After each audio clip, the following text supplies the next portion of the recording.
Welcome to Joy Hour. Today is a great opportunity to meet a good friend of mine, and we're going to capture it on camera.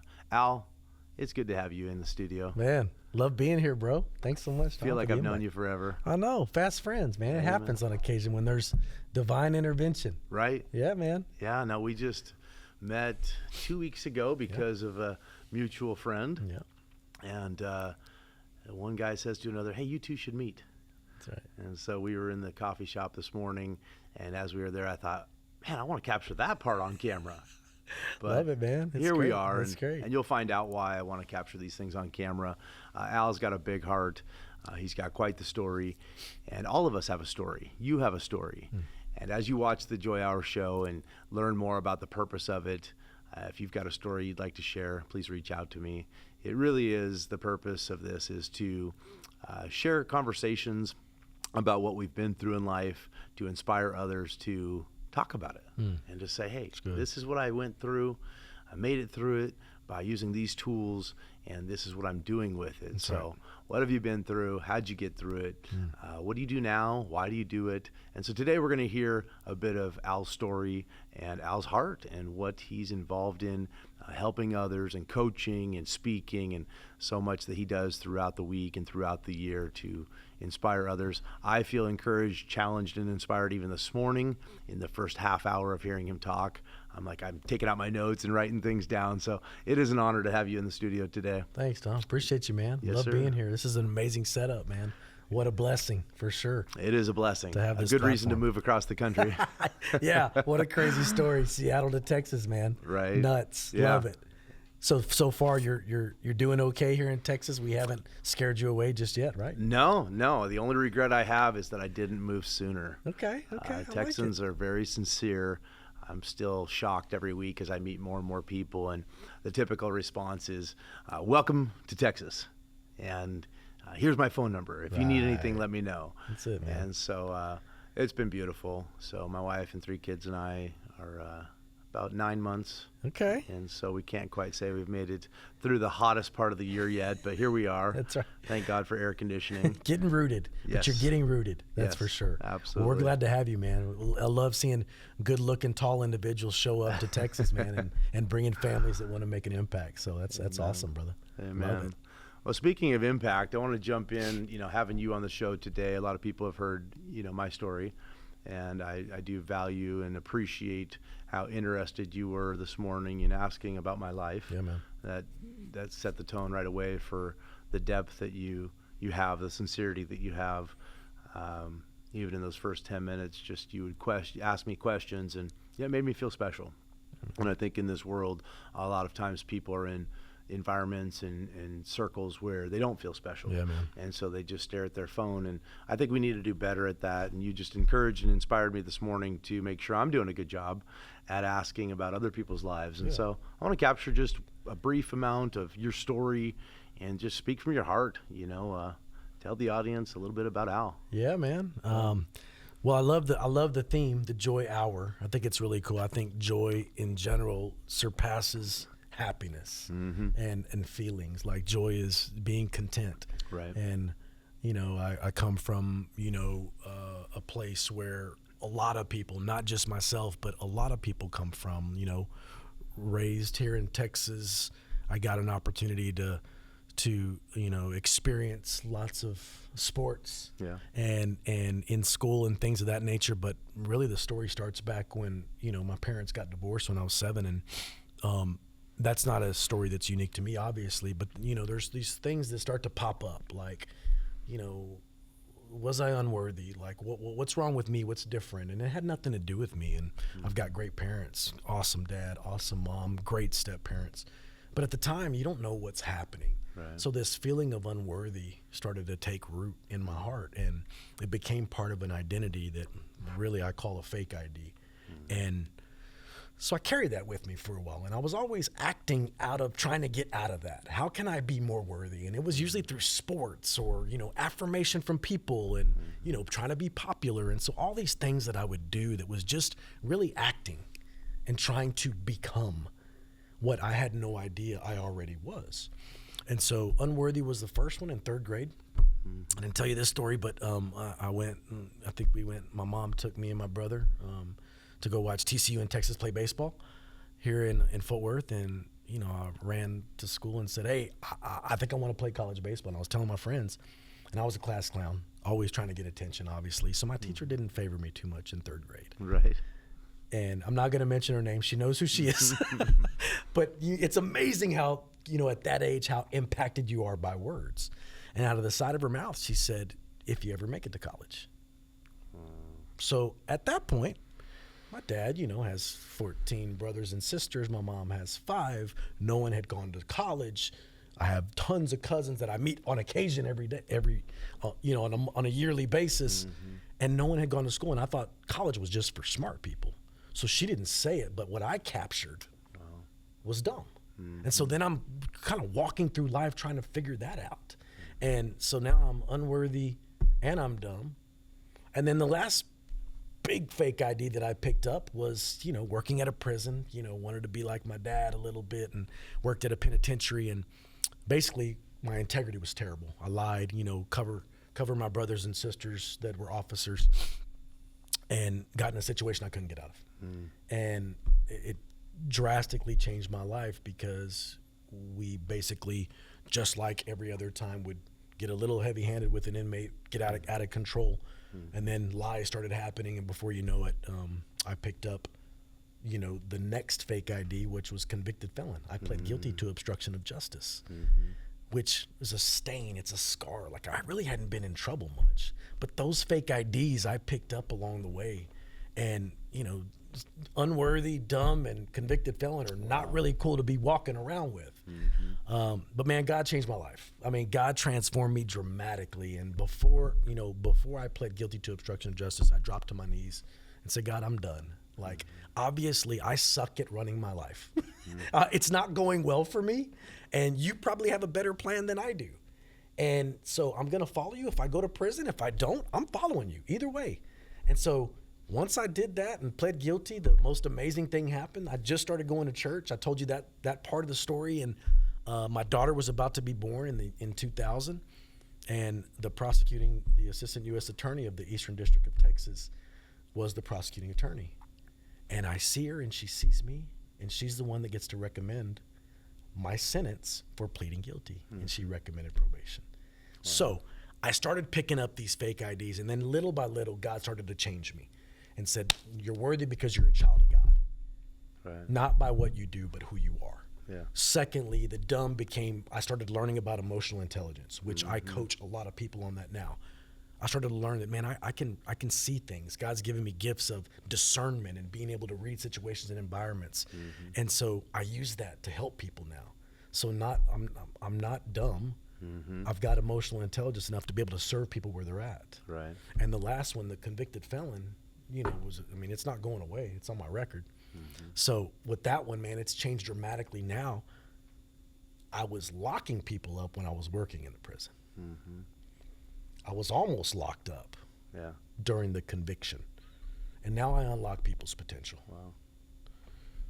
So, man, long answer, but throughout this, I've had an amazing wife, and I have 2 beautiful kids.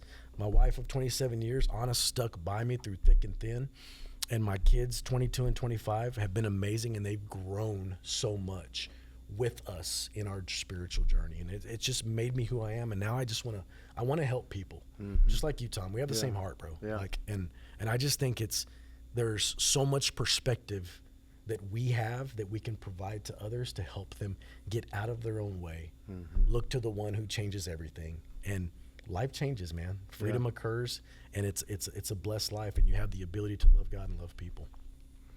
Man, just thinking about so many people that have stories and they don't share them, and they get log jammed, they get stuck. You know, was there a time in your life that you can think of? Let's talk about that time with the conviction. Where your mind was telling you to try and not remember it or talk about it, and nobody, you know, you didn't want anybody to know, and now you obviously put it right out there. I mean, as soon as we met, you talk about that. How did you work through that? Yeah. So now, be honest, I don't talk about it with everybody, Tom. Obviously, today I am. Now, yeah, we're capturing it. Well, it's bold and it's necessary. Yeah. And I think what I want the audience to capture is your story could either be, you choose, swept under the rug and trying to hide it from anybody, including yourself, or you can take it out and you can actually use it as one of the main things that you share with others. And that will give the victory, and that really defines purpose. That's right. Out of pain comes purpose. 100%. So whether it's choices we made that brought us into the pain, or it's other people's choices that brought us into a painful moment. Maybe it's a false accusation or conviction. Maybe it's abuse from others that we didn't deserve. Nobody deserves to be abused, of course, but children that were hurt and done wrong. And so whatever you've been through, as you listen to this podcast, just want to capture how important it is to listen to people like Al. You've heard my story, so many others that do this, and it really does define purpose and calling and identity. I love it. So good, man. And that's exactly it. Like, and we talked about this. Our family verse is Jeremiah 29:11. For I know the plans I have for you, declares the Lord. Plans to prosper you and not to harm you. Plans to give you hope in the future. Either he has a plan for us or he doesn't. Yeah. So I'm either like going to believe that or I'm not. And I'm not going to fake him out. Like, God knows what's happening. Right. I make choices. I have free will.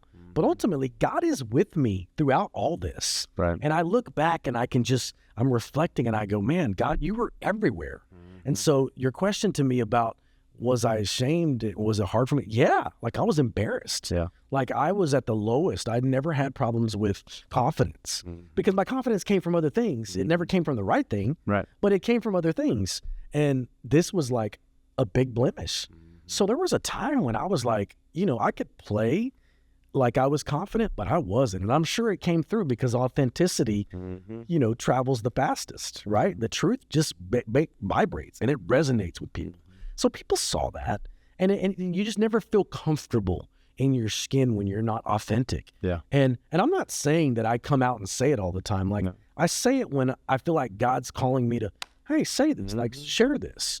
Like, discernment. I told you the discernment and the word for the year for me is obedience. And I'm not always obedient. Like, don't listen.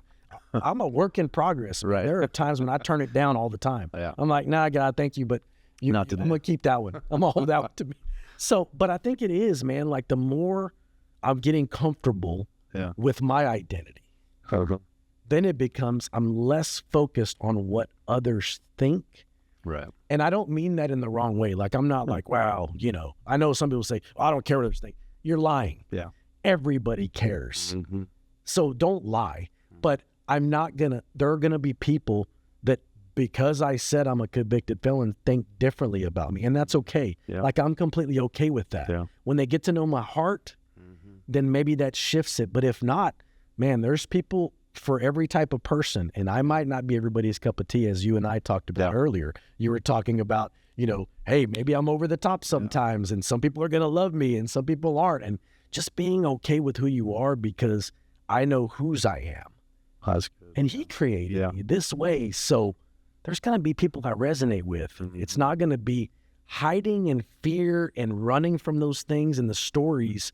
When you keep them in the dark, they have a lot of power. In a negative way. Yeah.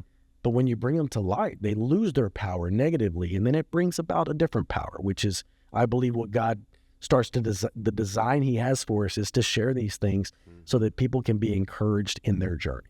Yeah. And move forward and know, hey, man, I'm not where I want to be, but I'm further than I was. And I can get through this. Look at what happened to Tom. Look at what happened to Al. And all of a sudden, they just get encouragement and inspired.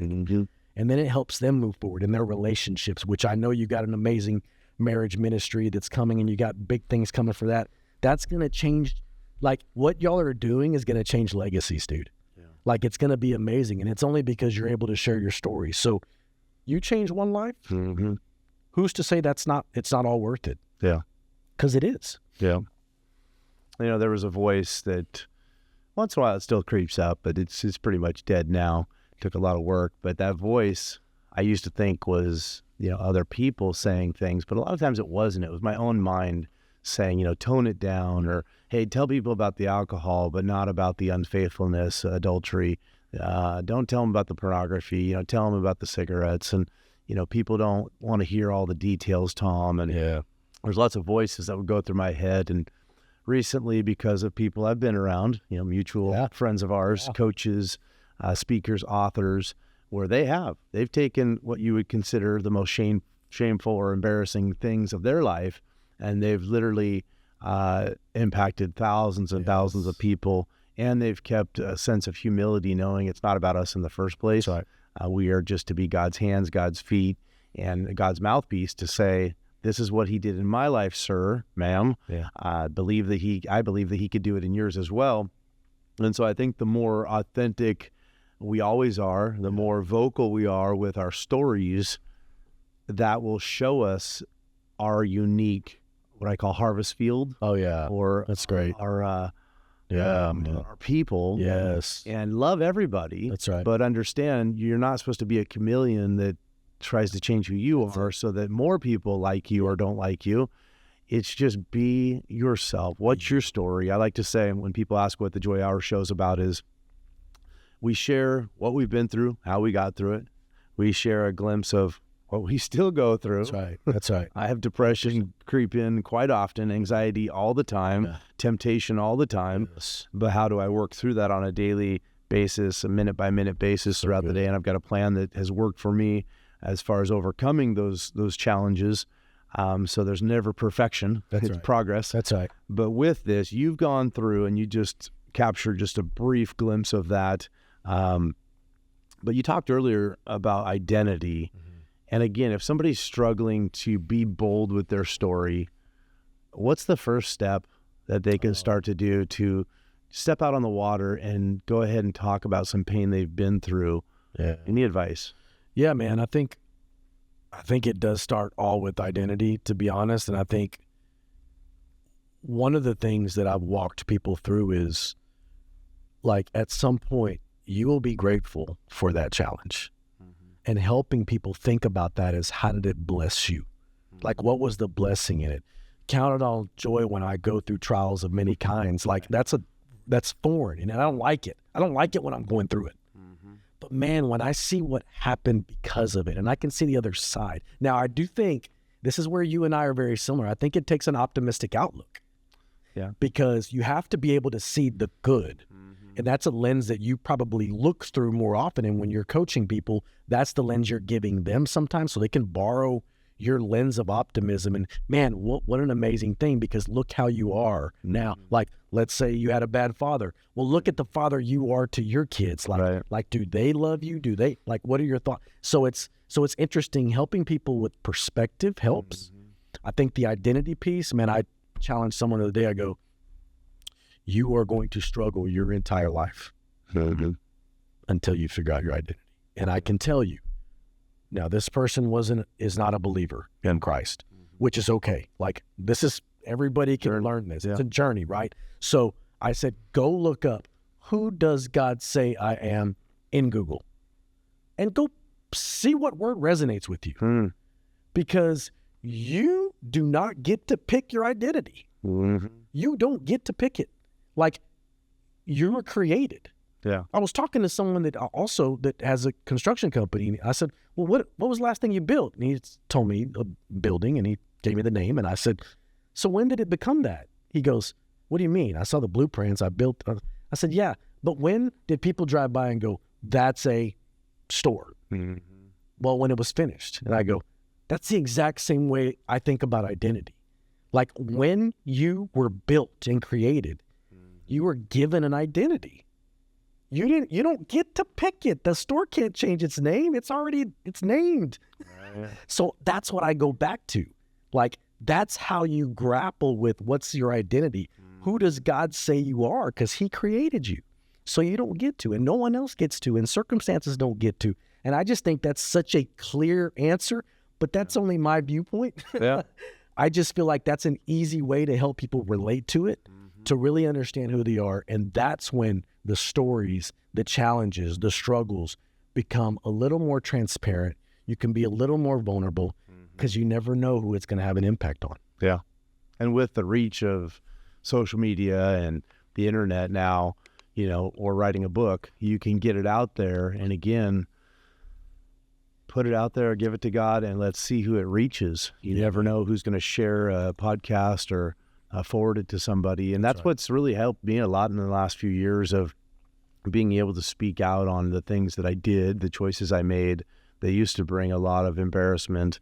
But what I realized is my identity and my calling is that I'm best suited to help the Tom that I used to be. That's right. Which means if I don't share my story, then how am I going to attract and connect with the Tom out there today that's going through the midst of addiction and unfaithfulness and all the things that I share? So I believe the audience by now has probably picked up on why, my wife and I share so much, why the Joy Hour show exists.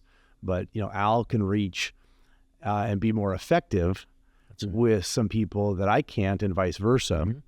So that's why I think God, if he knows the end from the beginning, and if his word is true, which we got to go back to, is the Bible true or not? Let's test it. Let's find out. And I've found in my own life that it is. Grab a verse, pop that Bible open and see what verse God gives us. But with this, and I shared with you earlier, one of my favorite verses, Revelation 12:11. It says they overcame by the blood of the Lamb. We know God died for us. And so he took care of that first part of that verse.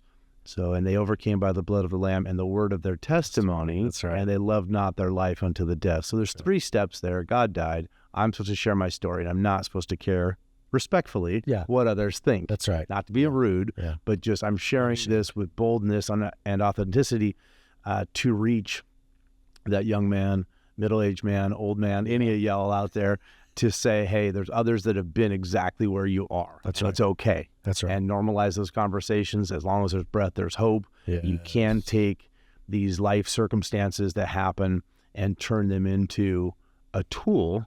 That's right. To use to help others. And that will give a full sense of purpose. Like, wow, I talk about it all the time.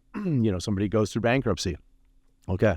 And 5 years later, they're still alive. They're still eating. They're still shelter. They're still, living. Mm-hmm. My point is, you didn't die. It probably felt like it. That's right. But did you die? Yeah, exactly. You might have wanted to die, but you didn't. Right. And how did you get through that? That's right. My pastor in Washington State, love him so much. Him and his wife slid on the ice in Alaska. And so he's had a prosthetic leg for 25 years. Oh, wow. A lot of pain, a lot of surgeries. And he's one of the most optimistic people I know. So cool. And so even on my worst day, I'm like, yeah, man, I do have both my legs, and some people don't. Yeah. So whatever the life circumstances are, whatever the life choices are that get us through those things, I believe the reason a lot of people struggle with identity is that they sweep those things under the rug. For sure. Because nobody wants to hear it, or I have shame because of it, the family reputation. That's right. I mean, oh my goodness, we've got this, we've got that on our record. That's right. Don't worry, folks. Another 30 or 40 years, you're just going to walk by and see a rock that says Tom Lyman, 1977 dash, that's right, whatever. And during that dash, there's a lot of stuff. That's right. Some good, some bad. Exactly. But I'm glad we're at this point in life, Al. It's so good, man. Well, you bring up another point about the legacy, and what you leave behind, because, I'm thinking a lot, as I'm getting older, right? Like crossing over into, I'll never say middle-aged, or I'm past the halfway point. Yeah. I don't know what that looks like. Right. I just know that I'm continuing to get a little more wisdom every year. Right. How about that? And have a little more fun. That's it. That's it, man. But the one thing that I think what you're doing, and one of the things that I'm praying that I continue to be able to do, is the legacy that we leave has very little to do with what we leave people, but what we leave in them. Mm-hmm. And so it's more about, man, are there traits that my daughters picked up because I lived my life? Not because I preached it, because I said it, but more like, did they watch us? Did we truly love God and love people? And how did we love people? Were we always like avoiding them, or were we engaging with them? What was it like? So I just feel like so often, like, these things go like unmasked, and you start looking at, well, how much money am I going to make? How much am I going to leave behind? That's great. Like, you got to live. Yeah. But at the same time, like your legacy really is like these characteristics, these traits, these living unashamed. Yeah. And one of the other things that I love to do is help people become unaffected. Mm-hmm. Like I really wish, like one of my prayers every morning is, let me have positive impact on 5 people every day. And let me help them become unaffected by this. Yeah. So really it's, man, there's so many things, right? Of people's opinions. Someone cuts you off the road. Like when we lash out, there's something in us that's causing that. There's some frustration that we have. So what is that like? And why do we respond the way we do? Why do we hold the grudges? Well, what is it about that? Why can't we forgive? And this person. So it has to do with our ego, our needing to be right. All of this to feed ourselves. Yeah. And in essence, it's a tough way to live. And that perspective, like being able to hold things loosely in your hands and just like, because when we start to grip it, all of a sudden it's like, man, God can't put anything else in here, whether it's the fruits of the Spirit or anything else, opportunities. And we got to we're white knuckling it all day. And it's very difficult to walk around like this, tense. I just want people to remove resistance and go, let them pass, man. Like, give them a break. You don't know what they're going through. You don't know what they came from. Right. The same thing. You can add value to people like at Starbucks. Like, just smile. Like, we had coffee today. We said thank you on the way out. Yeah. I don't know if that changed someone's life, but I mean, it's better than the person that's going to come in and complain in like 10 minutes. Yeah.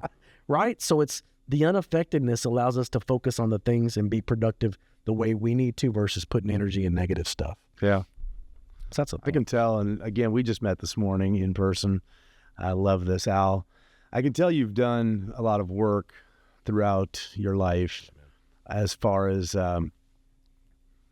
knowing it's not about us. When somebody cuts us off, it's maybe they were in a hurry. Maybe they didn't see us. Maybe they lost their job.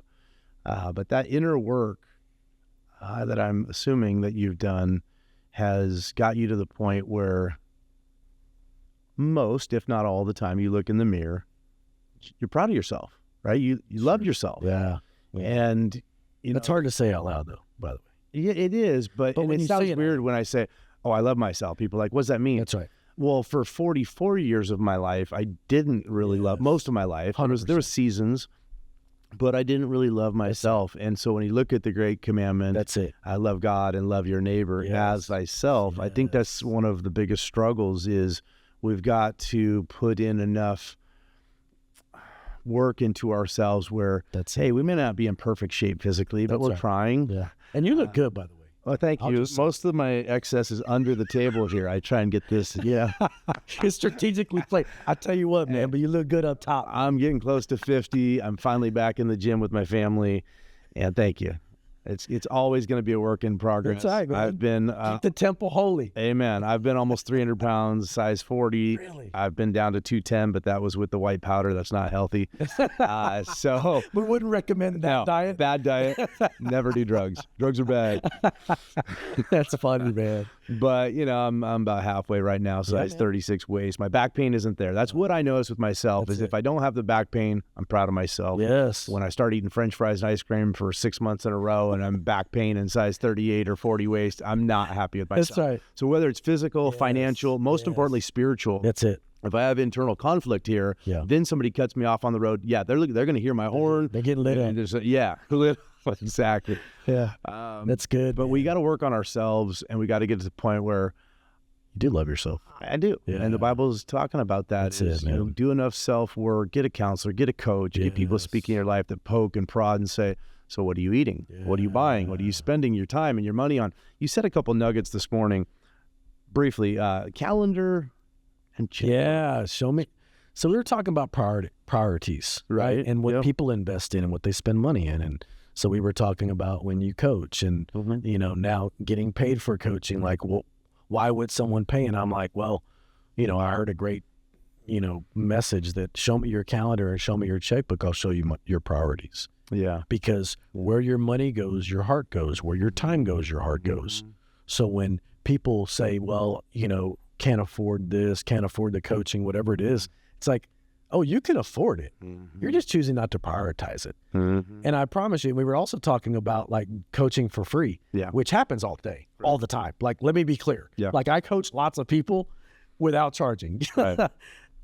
But what I find is the accountability and them being in it is not to the same degree as when they put their money behind it. Now they'll chase it like, I'm spending money on this. I better get my money's worth, which means their investment and their heart. And then they go, if I do nothing with it, that's on me, and I've wasted money. And people don't like wasting money.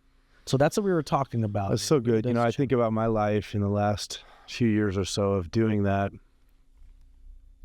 paying for counseling, paying for coaching, putting gas in my car to go to another meeting, 12-step program.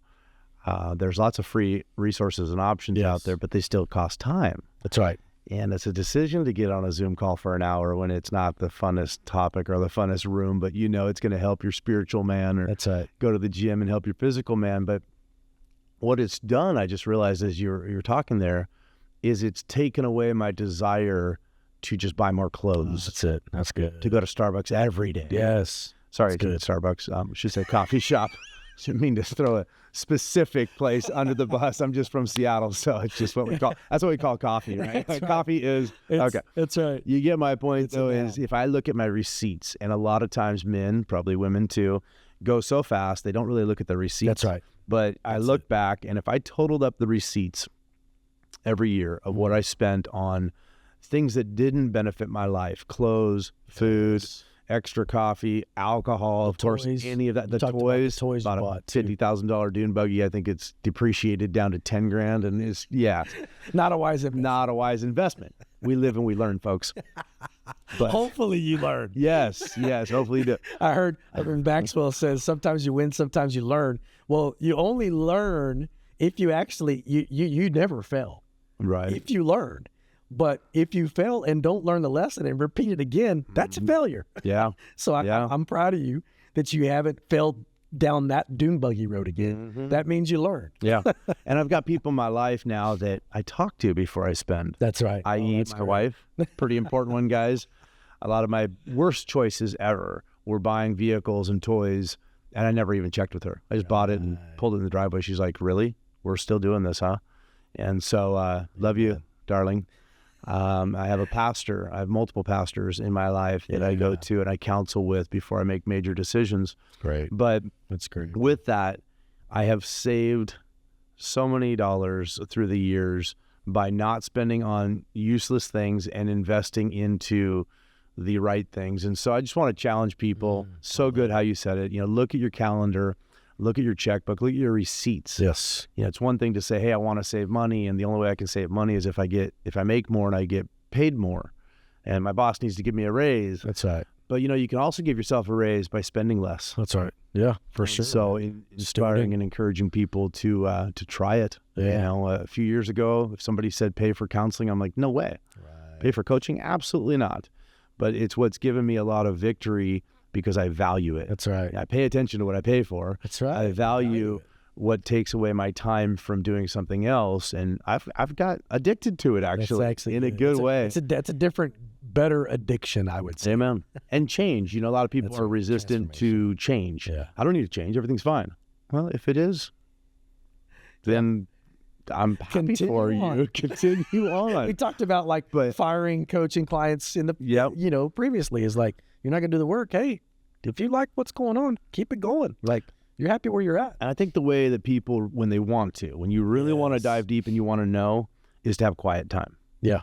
Oh yeah. Just make yourself sit for 30 minutes outside and just think, is this where you wanted to be when you were 30, 40, 50, 60, 20? That's right. Is this really what you want your life to look like? That's right. And if you look at the answer being no, and you want it to look like this, and you think it's impossible, get somebody in your corner that's going to tell you it is possible. Yes. With God, that's right. Nothing is impossible. That's right. But I believe God uses others to coach and inspire and encourage us. So good already, and none of this is scripted. This is just Al and Tom hanging out, talking. Yeah, man. New friend, man. Hey, man. Love hanging out with you, bro. This is a lot of fun. One more great reason that I'm in Texas. Yeah, man. You know, We're neighbors and everything. And I mean, I won't make you shave your head to look like me, but I think as long as we got the same, DNA where we're still, pouring out, giving to people, and loving God, man, we're connected. Though, most of the mentors, coaches, pastors in my life, they don't have hair, right? And so I'm looking at how much do I want to learn? How much of a teacher, preacher, counselor, coach do I want to be, right? With wisdom, the brain starts expanding. That's right. I think it pushes those hair follicles out. You start being follically challenged. I was in this class one time. There's 4 teachers in a row. It was an 8-hour class, 2 hours each. Little break in there. But all 4 in a row were bald. And I'm going, something to that. I'm trying to be like them, but do I really want to? Well, it's funny because someone did say, does it upset you that I don't even think about it. Yeah. Like, because I told you the story, I just stopped living a lie. It was 10, bro. Like, I'm done. Yep. And I think also maybe that had something, now that we're talking about it, like my identity and vanity. Yep. Right? So, hair and the way men are created, and like, losing some of these things and then just being like, this is done. Me. Yep. Then that's maybe another way to kind of experience true identity and freedom. Mm-hmm. I'm not suggesting that that's the only way, but that's a way for me, right? Yeah. Like for me, like to be okay with some of these things, getting older and having to do more work in the gym. And now I got a nutrition coach, which for the first time in my life. So I'm learning about food and, these things that I never thought. I'm okay. Like one of the things my coach taught me was ask for help. Mm-hmm. He said, please ask for help. We are so prideful. Yep. We don't think that we need it, or we don't want anybody to know that we don't have it all together. Guess what?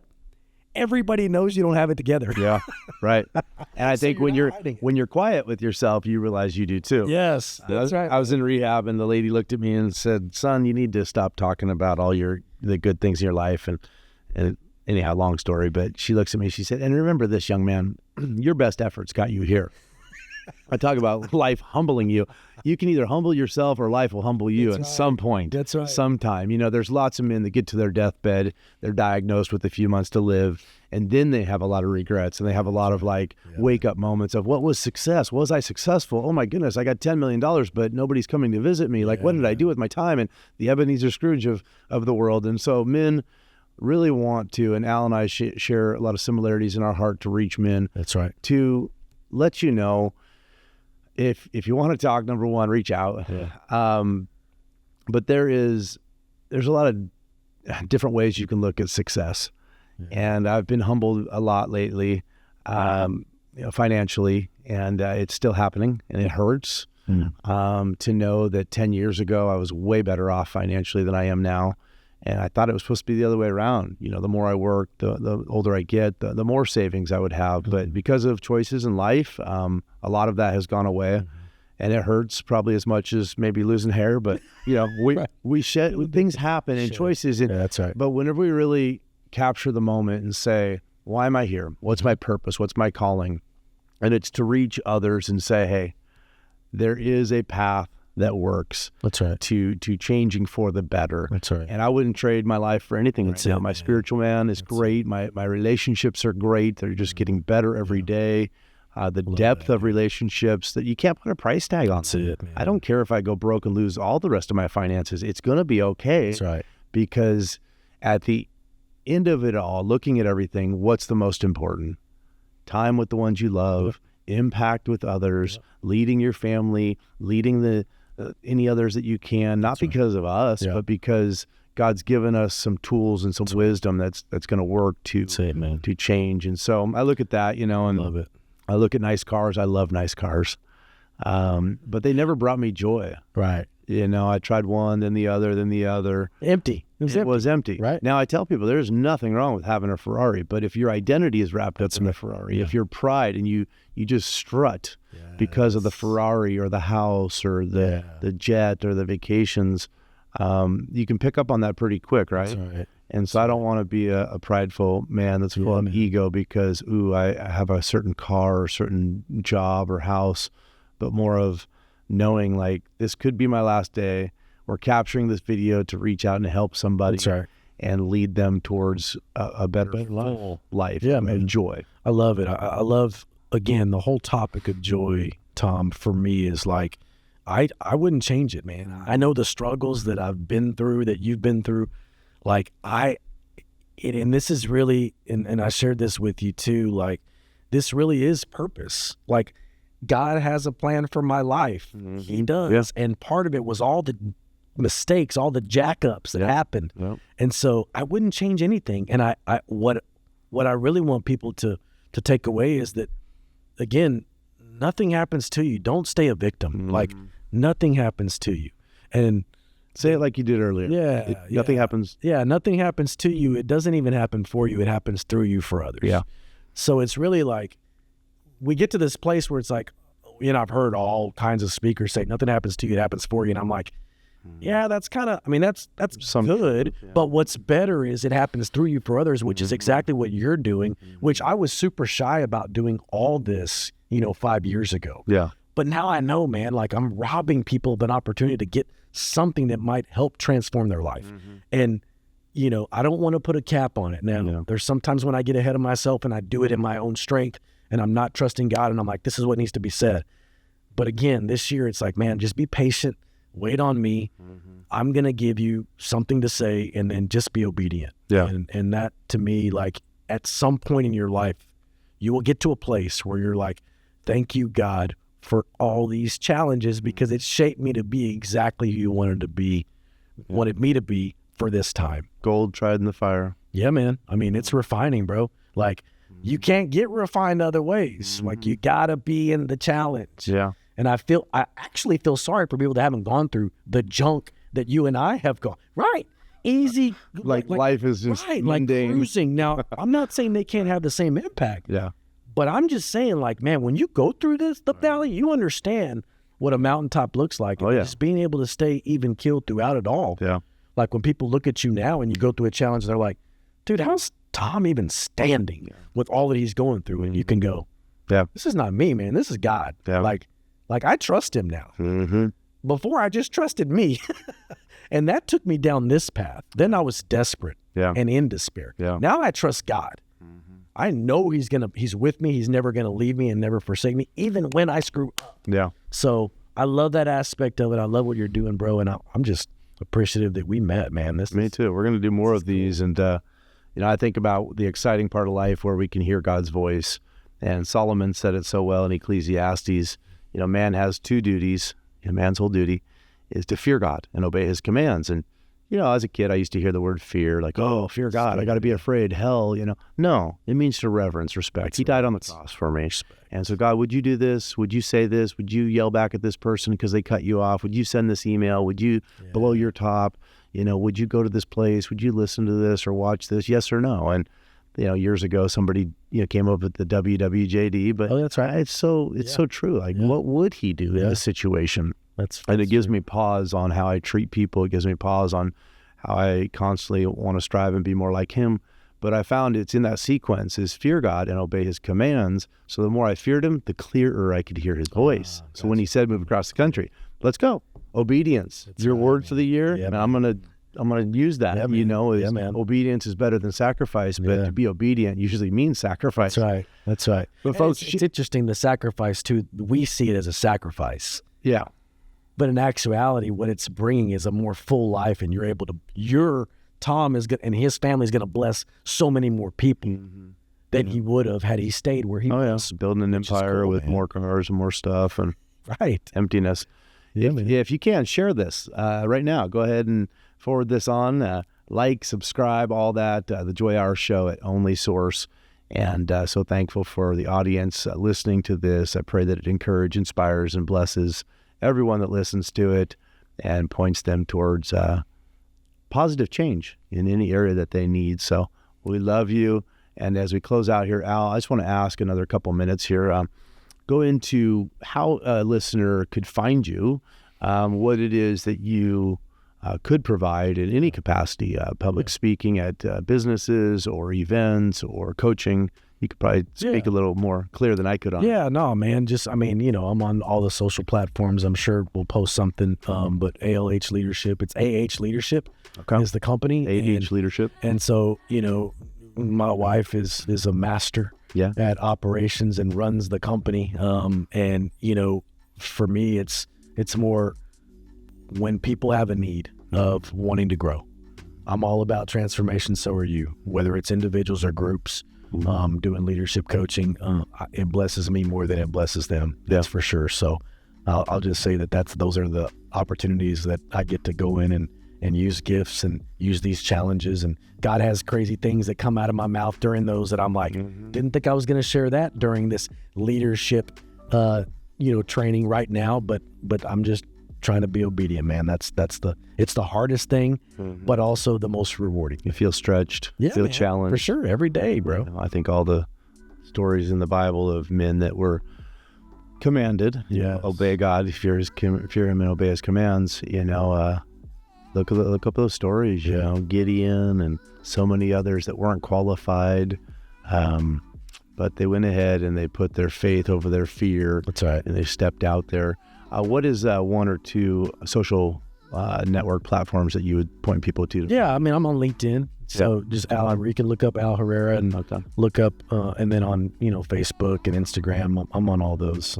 I don't post so often. I post on occasion. Say your last name. Oh, the way I say it. Herrera. So, Herrera. Hey, you're in Texas now, bro. They might not say that in Seattle, but here. I'm working on Texas. Hablar poquito, pero no entiendo mucho. Ooh, you're better than me a lot of times. But, that's great, bro. Good stuff. To the Joy Hour audience, we love you. And just stay tuned. More and more stories coming out. If this has blessed your life, please reach out and share it with somebody else. And know that God is wanting to step into our lives and continue to lead and guide us. Thank you, Al, for being on today. Hey, appreciate you, bro. Appreciate you. Awesome. What a blessing. Thanks so much, Tom. All right, bud. All right, buddy. See ya.